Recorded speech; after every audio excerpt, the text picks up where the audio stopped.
The second season of the controversial series 13 Reasons Why is now out on Netflix, but there are calls for the streaming service to cancel the show altogether and remove season 1 as well. Jelena Adzik is here with this story. It's been controversial before, but for those who aren't familiar with 13 Reasons Why, remind us what the premise is of this show. Absolutely. So yeah, the idea here is that we are hearing this story through a narrator because the main character, in quotes, is actually deceased. This is a woman, a young woman, who has taken her own life, and apparently there are 13 reasons why. So each episode kind of focuses on one person that may be one of those whys. Why did she end up doing it? So it really did cause a furor when it came out. A lot of, not just parent groups, but a lot of education groups. A lot of people were very concerned that young people would watch this and perhaps want to emulate some of the behaviors that they see, or just be even more intrigued at a topic that maybe they weren't so interested in previously. So that was a really big concern the first time around. Let me give you a clip so that you have a sense.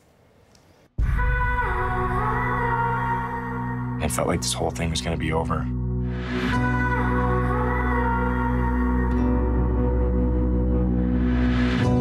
But it's not.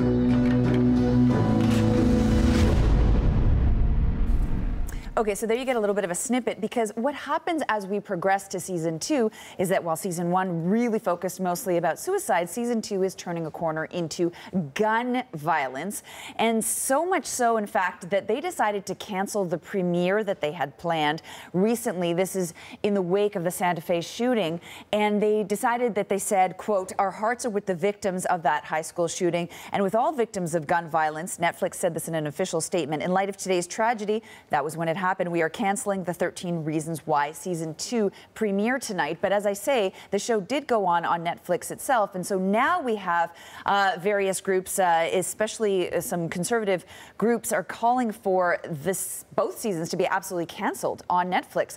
And they're saying that this is just not appropriate for young people to be watching. It is obviously controversial. I have a 17-year-old daughter who watched the first one, and I remember speaking with her. And I know some schools actually brought in people to turn it into a teaching tool to talk about the content. That's because true. It is controversial, obviously still will be. What is Netflix doing to help viewers sort of process it all? Yeah, it's a great question, and that is one of the viewpoints, the way to look at it. So Netflix, on their own part, they've issued on their website, you can see that there's a hotline there. And this is very dominant. It's the first thing that you see on the website, saying talk to someone. And there's a kids help phone line there in case people want to call and get help for themselves. But that's just the start. One other thing that they decided to do is issue these PSAs, these service announcements, if you will. And there's one that kicked off season 2, and I'm going to give you a look at it right now. It comes with a warning. 13 Reasons Why is a fictional series that tackles tough, real-world issues, taking a look at sexual assault, substance abuse, suicide, and more. By shedding a light on these difficult topics, we hope our show can help viewers start a conversation. But if you are struggling with these issues yourself, this series may not be right for you, or you may want to watch it with a trusted adult. And beyond that, Jennifer, creator Brian Yorkie, he recently said that they were going to omit any scenes that referenced flashbacks, if you will, to the suicide that took place throughout season 1. And that, he says, is in direct response to the backlash.